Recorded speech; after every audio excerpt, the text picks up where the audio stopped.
Oh, we should have hit the passing button. It's okay. Yeah. We're live, and you can hit it whenever you want, Andrew, because this is it happens every single time we record a podcast a day or two later. Not every time, but anytime there's Cardinals news, it happens after we just did a podcast. You can catch our prospect talk with Kareem from yesterday. It's really awesome. We got to break down some of the top prospects in the Cardinal system and even some deeper cut ones. But the big news today is the Cardinals have hired Chaim Bloom in an advisory role to the front office, which an advisor might not sound like a big deal, but as we'll get into this conversation, this potential move from the Cardinals front, or this move confirmed now from the Cardinals front office, could have significant implications for the Cardinals in 2024, but more specifically as they look toward the future. And so a little bit about Chaim Bloom, you probably know that he was the president of baseball or chief baseball officer for the Boston Red Sox from 2020, but he was recently fired in September of 2023. So right off the bat, you might be like, why'd they just hire the guy that the Red Sox fired and the guy that traded away Mookie Betts? We'll get into that. But as Jeremy's saying here, there's a lot of reasons to be excited about Chaim Bloom, and we'll get into that as you go through. But as we look at his resume a little bit here, Chaim Bloom, the reason he was able to be in that high of a role with an organization like the Boston Red Sox was because he was viewed as one of the brightest baseball minds and heralded as that because of his role within the Tampa Bay Rays baseball operations from 2011 until he was hired by the Boston Red Sox. And one of his claims to fame, one of the things that we'll talk about as we get into this, is he kind of is heralded for writing this player development handbook that the Rays use called the Rays Way. And it's basically, I will get into it, but he has spearheaded the reason, or is one of the spearheads for why the Rays have been so good at developing young talent, identifying talent on the margins, specifically within pitching. And then you can see that even with his time with the Boston Red Sox, they have one of the top farm systems in all of baseball right now. They're an organization that the Cardinals have heavily gone after some of their arms this offseason, arms that have been connected to Bloom in the past. So there's a lot there. That's a little bit of background on him, but we'll get into as we go through if you're not aware of Chaim Bloom already. But Andrew, what were your thoughts when you saw it pop in on Twitter? Chaim Bloom is hired in an advisory role to the Cardinals. Yeah, I mean, it was reported earlier in the offseason that the Cardinals had interest in him as soon as he got fired from his Red Sox role. And I follow some Red Sox people on Twitter who aren't like super big fans of him. So when I initially saw the news that we were interested back in November, I was like, that's kind of interesting. Why is that? And then I looked more into it, and I found the stuff about the Rays role and how he's built up the Red Sox farm system to be pretty solid, and just how good he is with pitching development. And I was like immediately on board. And I didn't think this was going to happen. I think we mentioned it. Someone on Twitter at us and was like, "Yeah, new news podcast kind of willed it into existence," because I think we mentioned that it wasn't going to happen or something, but that now here we are. So yeah, I'm really excited. It's only been 24 hours. How can you forget, Andrew? Basically, what happened was Kareem brought up something about how he was excited to hear that they were potentially going to bring in Chaim Bloom, but then nothing happened from it. And then we just talked about how basically it's been crickets since this, but John Mozeliak confirmed at the what do you call it? That's awesome. They connected the dots a little bit there, but John Mozeliak wouldn't comment on Chaim Bloom's name, but he did comment at the winter meetings that they were looking into bringing in some outside voices. But it makes sense that it wasn't something they were gonna like. They needed to prioritize the player moves. But as we look through, a lot of the moves they've made this offseason have actually been, especially on the pitching side, connected to Chaim Bloom in some way. So if you look, Nick Robertson and Ryan Fernandez, obviously they both just came from the Red Sox organization. So that's someone that Chaim Bloom had traded for at the deadline. In Robertson, and then Fernandez is someone they picked up in the Rule 5 draft. And then Andrew Kittredge is someone that was with Tampa Bay Rays when Chaim Bloom was there. So that's another arm that he's seen. So it would be interesting to see what Mozeliak says when he finally comments on it. But I wouldn't be surprised if he's kind of already been working with them over the last few months. And maybe it has been secretly like he's been hired on, but now it's made official. So yeah, there's some moves there. Sorry to cut you off there, but we did kind of will it into existence yesterday. So let's just go ahead and address the elephant in the room. So you said you listen to and follow a Red Sox podcast. Obviously, Red Sox fans to varying degrees have an interesting viewpoint of Chaim Bloom. Do you have any concerns about Chaim Bloom as a baseball mind because of his time with the Red Sox.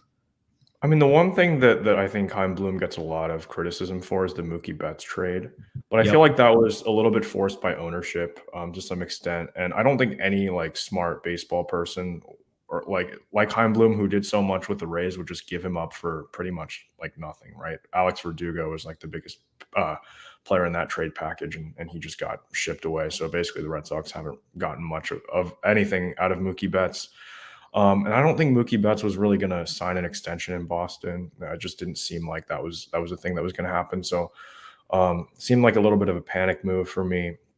But other than that, I think he's boosted the Red Sox farm system from being like one of the worst in the league to one of the tops in the league right now. So not really. I feel like Chaim Bloom kind of gets treated a little bit like John Mozeliak does in the Cardinals camp, where he makes some like Mosaic makes good moves, right? Like for the most part, there's a couple things that he's done that like are questionable, right? Like trading away Alcantara and Gallen for like 2 years of injured Marcell Ozuna or like Randy Arozarena. Like, but for the most part, he makes good moves. Like at last year's deadline, brought in a lot of really interesting prospects. But like Cardinal fans and Red Sox fans, they kind of have the expectation that their team should be in like World Series contention every year because that's just kind of how it's been. So I don't really have an issue with this move at all. And he's just being an advisor. Like it's not for now. It's not something that's too game changing for the Cardinals. It's just if he does a really good job, brings in pitchers, develops the young arms right now in the system. Then he could elevate to another role. So right now, we're just giving him a chance. Like nothing could really go that wrong right now. Yeah, an advisory role, it's an advisory role. So right now, unless they're just not saying something, which I don't think is the case here, he's not for sure that like we'll get into it. People are gonna already connect the dots that he's potentially the heir apparent to John Mozeliak, which maybe that is something that happens over time. Cody, it's a good question. I think we'll get into that in a minute, but I think it's more important first that we talk about maybe some misconceptions about his Red Sox tenure. Because if you look at like I was just trying to obviously like I've been percolating with this Chaim Bloom stuff for a while. It's been the guy that have really been, obviously he's been the one name that's been dropped that's potentially be connected to him. But immediately when it made too much sense to me. So I've been kind of floating in the waters about what is Chaim Bloom's resume? How do I feel about it? And you look at like the mistakes he made with the Red Sox. Some of them are things that maybe could be repeatable with another organization. Like people thought he wasn't necessarily very aggressive at trade deadlines, but part of me also is like, okay, is that an ownership thing or is that a Chaim Bloom thing? Because again, with the Rays, I feel like they're a pretty shrewd team at making moves. And and you look back at that too, he was working with he wasn't the head guy there, but that organization just consistently has to do more with less. And so anytime you can bring a guy into your organization that has more resources that could do more with less, it's a great thing. But his first offseason and charge ownership, obviously it's ultimately ownership's call that they weren't going to re-sign Mookie Betts. And then part of that deal is that they moved off of the David Price money, which was a terrible contract at the time. So if they had been able to just trade Mookie Betts and not have to move off of David Price's salary, I would bet they get a lot more in return from Mookie Betts than they did. But that's the route they chose to do. And again, that I don't know how much of that's Bloom and how much that's ownership, but I'm gonna guess pretty significantly that ownership played a big role into that. And you could say, well, Chaim Bloom should have pushed back and not done it. But at the end of the day, like if ownership tells you to do something, you're either going to do it or they're going to let go of you. Like he's not like, especially the significant decision like that. The Trevor Story signing is something that obviously has aged poorly so far. Again, I'm sure he wanted him. I'm sure he played into it. But again, seems like ownership probably wanted that to happen. And then the Xander Bogaerts side of things, like the Padres gave him a massive deal. So I'm not really too concerned if I'm the Red Sox that I didn't re-sign Xander Bogaerts here. So I'm just not really. I'm not going to act like Chaim Bloom was a master in Boston, but I think a lot of the flaws that people have, or I pointed out with his time there, are things that I don't necessarily know are within his control. Now, the caveat I'm going to give is there's something in the back of my mind that's a little bit worried that he could run into that same situation in St. Louis.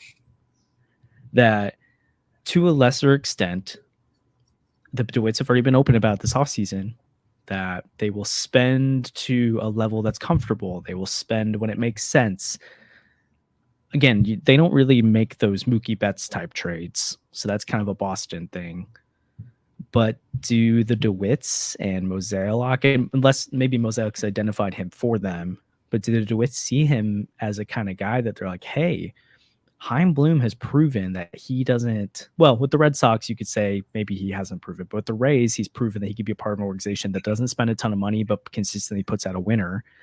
And then with the Red Sox, like he already kind of has had to deal with these kind of owner relationships that are maybe kind of pulling the strings a little bit on things. So I have a slight concern with that, but I think we're reading. Wait, that's a lot of speculation. That's a lot of reading into it. So that's the maybe one negative side of it I'd put. But again, like if it wasn't Chaim Bloom, if they wanted to do that, they'd do it with someone else. So that's not, anyways, aside from the point there. But I think also we need to look at the names he's brought into the systems he's been a part of. So in his time with the Rays, they drafted Matthew Liberatore, but they also drafted Shane McClanahan, Gavin Williams, Joe Ryan, Tosh Bradley. If you look at the Red Sox farm system right now, again, it's one of the best in all of baseball. I just think there's too much pointing in the direction of Chaim Bloom as a guy who just knows how to identify talent.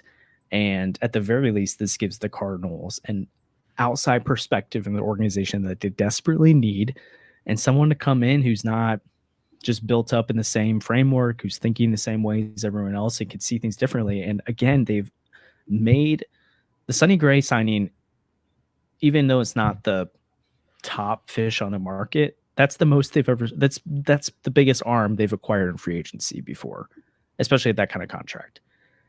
The Fernandez, the Kittredge, the Robertson, like these are Chaim Bloom type guys. These are different arms than the Cardinals have been targeting. I get they went the Lennon Gibson route for some of it, so I'm not trying to say it's all eradicated, but I'm seeing signs of some shifts here. I don't know. Would you agree, disagree with that, Andrew? Yeah, I mean, there was going to be a shift in their philosophy and with pitching this offseason to be more swing and miss rather than like pitch to contact. And I was like really confused when they signed Lennon Gibson, and Sonny Gray to some extent is kind of fits that mold as well. So I was like, that's a little odd why they're doing that. But with some of the reliever additions, with Chaim Bloom coming in, I feel like instead of like you can't really fix that problem with the swing and miss guys on the free agent market because like those guys got way too expensive. And the guys like Blake Snell are just people I want to stay away from. Shota Imanaga, another guy who gets a lot of swing and miss, generating some buzz. He might sign while we're on the stream, hopefully with the Cubs. Please go give him $125 million.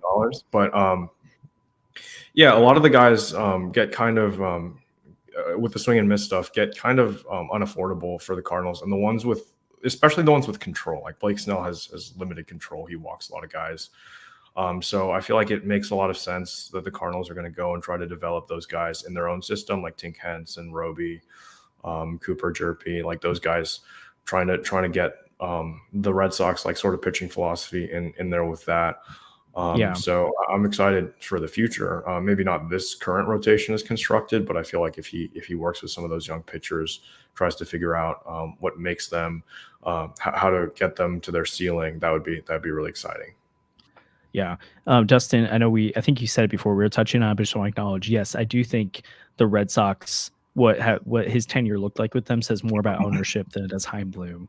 But, and again, that's, Andrew kind of alluded to earlier, I'd make that same argument for John Mozeliak at times that, again, the trading away Sandy Alcantara and Zach Gallen, or trading away Randy Rosarina and Adolis Garcia, those aren't ownership things. Those are John Mozeliak mistakes.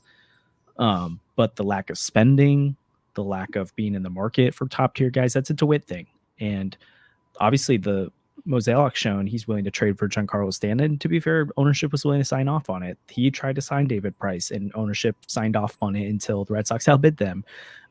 He gave a big deal to Jason Hayward. So I don't think John Mozeliak's afraid of big moves. I think it's more the DeWitts.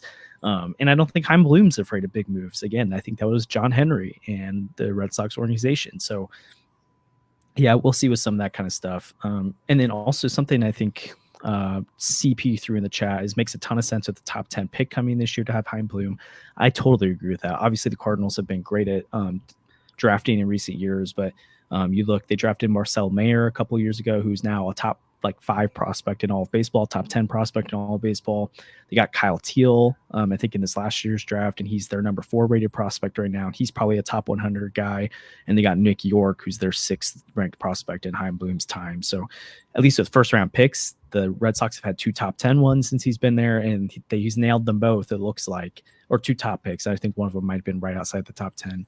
So I think Chaim Bloom's going to help out a lot with that. There's some really interesting arms this year, like Brody Brecht and Chase Burns, that I don't know if Chaim Bloom likes them and they follow the Cardinals, they might be a guy to go after. But I already trust Randy Flores on that end. So I wonder, Andrew, what you think about this question that Brady put out, that does the hiring disprove Denton's tweet that they were done spending? Do you think? I mean, they just hired an advisor. Like, that's not really spending money towards their payroll. And I mean, the Cubs hired Craig Counsell, and they haven't spent a cent this offseason. So I don't really put a lot of stock in saying like, oh, we hired this executive, that means we're going all in or whatnot. So I hope we're not done spending. I want another reliever and I want another starter, maybe like a bench bat, but like, I don't think the Cardinals should be done if they hope to do anything more than win the NL Central again. That's just what I see from LA and from Atlanta. Like, you just need to be a little bit better to have a chance of beating those teams in the playoffs. But I mean, John Denton isn't the most reliable source out there. He's put out some things that have been disproven in the past. Some of the things that he's put out there aren't like 100% confirmed. Was he the one who said that Matt Carpenter was the opening day a third baseman when we got Arenado like the day after, or was that something? Oh, I don't know. I don't know, but either way, like, the front office says things, and sometimes they deliver on them, and sometimes they go out and they trade for another guy to replace their starting third baseman the next day. So I don't think we've reached the point where we're at like the salary limit yet for this offseason. I think there's still a little bit more room to spend. But I hope that they're just not done. That this move with Chaim Bloom doesn't really change anything for me. Yeah. A couple, maybe just, this is speculation on my point here, but I'm looking at some of the, Thomas just put out a really good piece over on Redbird Rants about different relievers that might fit. So I would check that out if you haven't seen already, but some of the relievers that might fit that $5 million a year-ish range that they look to be spending in right now. When it comes to reliever, I'll get on the starting pitcher side of it after this. But you look at that, Ryan Brazier is a guy that was with the Red Sox last year. He struggled big time, but then when his move over to the Dodgers, he had a 0.7 ERA in 38 innings. I could see that being a guy they target, especially with that Chaim Bloom connection again. And again, they're not only going to sign guys that Chaim Bloom has had in their organization before, but and then Ottavino is another guy. I believe he pitched for the Red Sox at one point, but he might be a guy to look at here in the $5 million range. When it comes to the starting pitching, the Cardinals have basically ruled themselves out of signing another one, so I don't think that's something any of us should expect.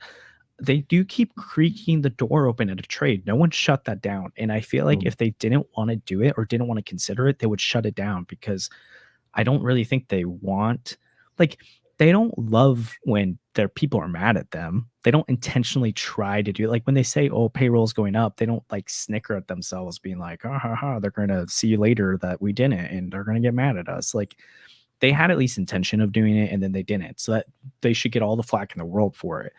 But if they keep the door open on the starting pitcher so long, I think it's because they're open to it. And you look at what John Den put in his recent article today, and what he's been saying recently about what the ownership has been saying. If they're going to go out and get a Dylan Cease, he's about $8 and $9 million a year. That probably means they trade away Steven Matz to make up the money, who's at about $11 million. Or if they trade for Jesus Luzardo, he's like $2 or $3 million. So I really don't think they need to move out money for that. So I think they're open to bringing in another starting pitcher soon. I do think they're kind of around where they want to be spending right now, which is frustrating. And that's a question that needs to be asked this weekend at winter warmup. That needs to be a question that's asked the rest of this offseason of like, hey, seemed like you wanted to push $200 million, and it doesn't really feel like that's what's happening right now. So Cody just said a Marlins reporter. So if you're listening to this later audio wise, has said a trade is coming soon.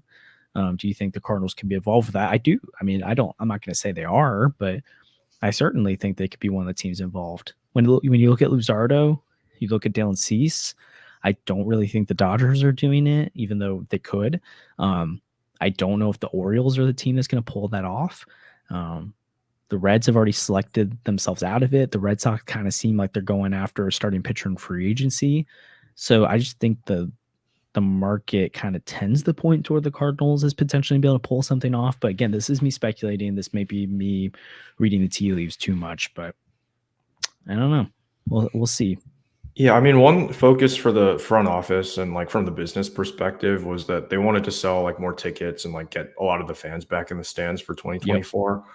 And with the moves they've made so far, like I'm sorry, Sandy, but like I know you're gonna go to all of his starts, but I don't see myself or many other Cardinal fans like just buying a ton of tickets or merchandise for Sonny Gray. I know you bought the jersey, Sandy. I'm sorry, you're not here to defend yourself today, but like you got to go out and add another like really exciting player. I feel like to get the fans really back engaged, and they haven't really done that yet. I know Sonny Gray is good. He's great. I'm happy with him as a second starter. Like that would be really nice. But I don't know. Go out and get Dylan Cease. Go out and get Luzardo, and I feel like a lot more fans are going to come back in the stands. That's something that they mentioned earlier this offseason that I think has been overblown a little bit. People haven't really talked about it as much.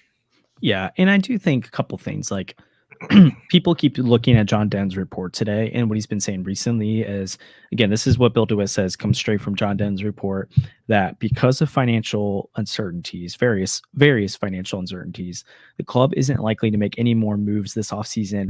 This part's important, that would significantly increase payroll. He didn't say they're done making moves, and he didn't say they're done making significant moves, which would be like trading for Dylan Cease or Jesus Luzardo. He said significant payroll moves. So they're not going to sign Jordan Montgomery. They're probably not going to do Jordan Hicks because that's like $10 million a year. For a reliever, I don't think they're going to do that. Maybe they're not going to do Imanaga. They're not going to do Hader. They're not going to do, I know you don't want that. They're not going to do Blake Snell. But again, in this piece, he said they can move money out if they want to bring something in. So I do think that's what they're alluding to, is like, don't expect us to be signing Jordan Montgomery, but also don't rule out us trading for someone.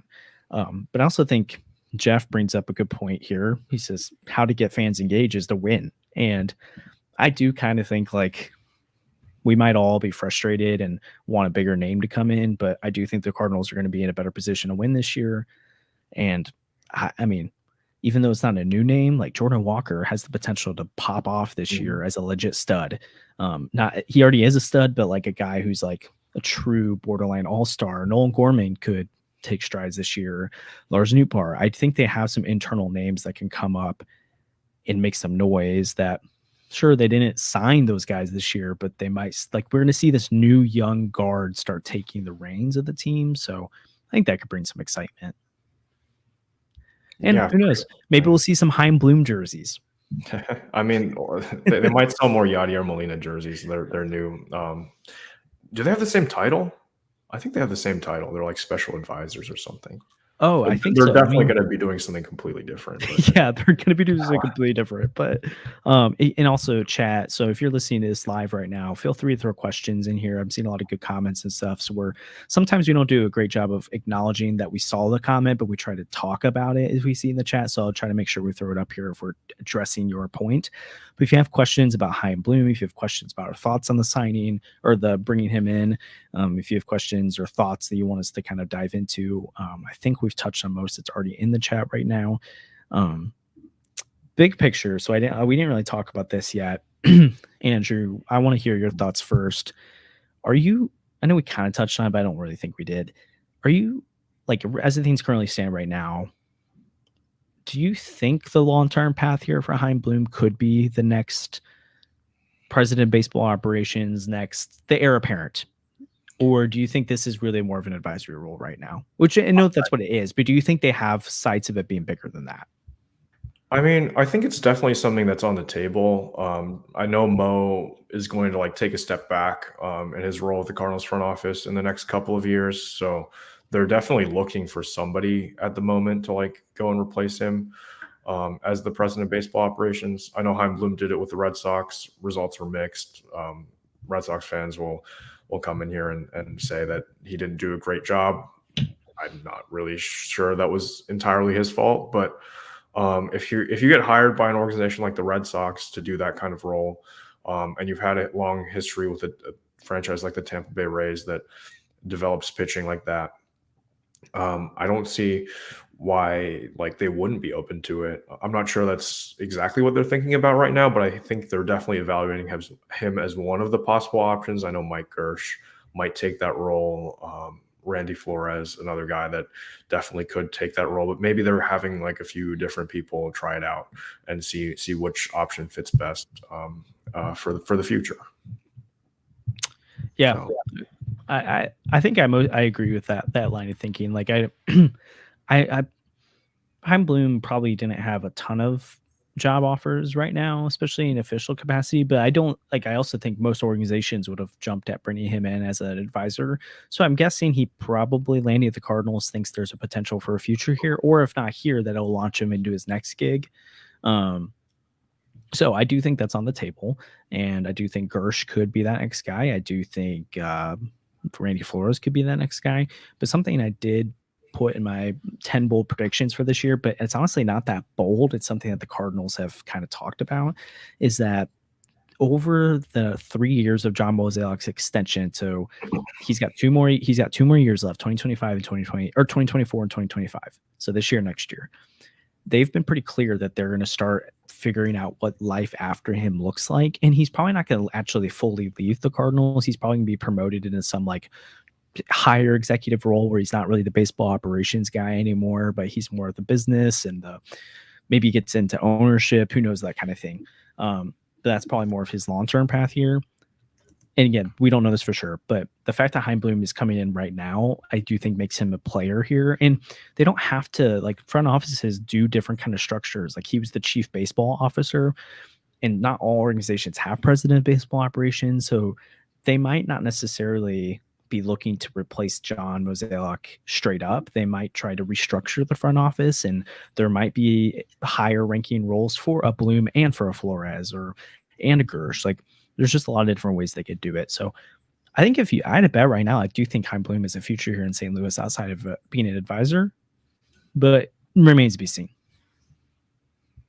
I'll address this question from Jeff here, saying that, or just asking who we think would be a decent trade target at the trade deadline. There's a couple guys. I would look at the Padres right now really closely. They're probably going to start moving off payroll. Joe Musgrove and Yu Darvish are two guys that I would look at that potentially could slot into the Cardinals rotation as like a number one, number two type. And reliever wise, I really like Carlos Estevez for the Angels. I don't believe that the Angels will contend at all this year. They lost Shohei Ohtani and they added Zach Plesac, was it? They didn't add anything basically. So Carlos Estevez, guy played with the Rockies, played with the Angels, two teams not known for their pitching development, and he's been really good. So you bring him into the Cardinals organization, and I feel like he could do really well as a back end reliever. But yeah, Chaim Bloom with his pitching development, really excited to see what he can do. Even trade wise, he can look for some maybe buy low candidates on the trade market. So maybe someone I'm not even thinking about right now. Yeah, for sure. I do think Padres are a team I would look at as a potential blow up here soon. Seeing Tatis Jr. in the chat, I don't think even if things went south this season, that'd be a thing. But I do think kind of like next 2 to 5 years, like he could be a guy that organizations around baseball kind of keep their eye on as someone that could be traded for because of moving off the money, Bogarts, those type of things. But more specifically, like Joe Musgrove, Yu Darvish, those kind of names, if the Padres aren't successful this year, could be moved off of. So I think I'll address Khalid's comment real quick. Yeah, he just said that Darvish signed a 6-year extension. I hate that extension. I think it's terrible. I don't know why you would give him that much money, but presumably you'd ask the Padres to eat some of that. I know they're cutting payroll, but I don't see Yu Darvish being worth his deal at all. But you need to go. If you have the chance to get him, and the Padres will eat a significant portion of that contract, I feel like you got to go for it. Yeah, for sure. And I think that's where the Cardinals would be at with stuff like that. So, pretty early to tell deadline targets in February, but it is something that the front office is probably keeping in mind, other stuff too. So, but yeah, as that's the big news today. Chaim Bloom. Andrew, was there anything else you wanted to address with that at all? I think we've pretty much covered what the chat's got with it, but you love to see these. Yeah, I like Detmers. I like Sandoval. Give me all the Angels players. They're all wasted over in Anaheim. Sorry, like I've been burned too many times by them. Had hope in you for 3 years, and you didn't get anywhere. But yeah. Well, something that if you didn't catch our episode from yesterday yet, I'd highly encourage going checking our prospects chat with Kareem. As it was an awesome conversation. Again, if you're watching right now, like and subscribe, super helpful for the podcast. And we're really hoping to get to 1,000 here soon. We're right on track for it. Hopefully it's happening here soon. There's some really cool things we can do once we get to that. So if you could like, subscribe, that'd be great. We're going to be at winter warm-up this weekend. I'm going to be credentialed and going, so hopefully I'll be able to bring some scoops from some of our the press conferences and stuff, and then we'll be there doing some coverage stuff. So we'd love to see you and hang out and do stuff. Also Wednesday, I think we're maybe still planning to make a podcast and to hopefully. And maybe another emergency pod before then. But we'll have one tomorrow because we recorded today. Maybe tomorrow we go and trade for Dylan, and we have to do this all over again. Could happen. I wouldn't mind it. So if you're going to be at winter warm up, we'll try and figure out something where we'll have a space where people can meet up with us at some point. But if you see us, let us know at the same time. But yeah, thanks for joining in the live today. We wanted to address the Chaim Bloom stuff again. That's really important. If you are just jumping into the stream, you can go back to the beginning where we kind of gave some background in him and talked significantly about different stuff. Again, we're probably going to go live again on Wednesday to reflect on some bad takes from 2023. And we'll probably have some content this weekend from winter warm up. And again, as always, if anything breaks, we'll be here to talk about it. You can check out our coverage over at Redbird Rants as well. But yeah, I think that covers most of it. So thanks for joining us with us today, guys. We really appreciate it. We'll catch you guys on Wednesday.